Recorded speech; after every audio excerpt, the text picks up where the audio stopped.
Welcome, I'm Hannah, and in today's tutorial, I'll show you a quick and easy way to change tabs in Excel using a simple keyboard shortcut. Switching between different sheets in your workbook can be a hassle, but this shortcut makes it super fast and efficient. Let's dive in. First, make sure you're working within a workbook that has multiple tabs or sheets. You'll see these tabs at the bottom of the Excel window. To move to the next tab, press Ctrl plus Page Down on your keyboard. This will immediately take you to the next sheet to the right.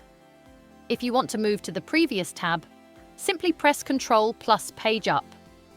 This will take you to the sheet on the left. Here is a quick tip. This shortcut works whether you're working in a workbook with just a few sheets or dozens of them. It's a real time saver when you need to flip between different parts of your workbook quickly. That's it. Now you can switch between your Excel tabs with ease using this simple shortcut. If you found this tutorial useful, don't forget to give it a like. And if you're new to the channel, subscribe to Sheet Leveler for more great Excel tips and shortcuts. Thanks for watching, and I look forward to seeing you in my next video.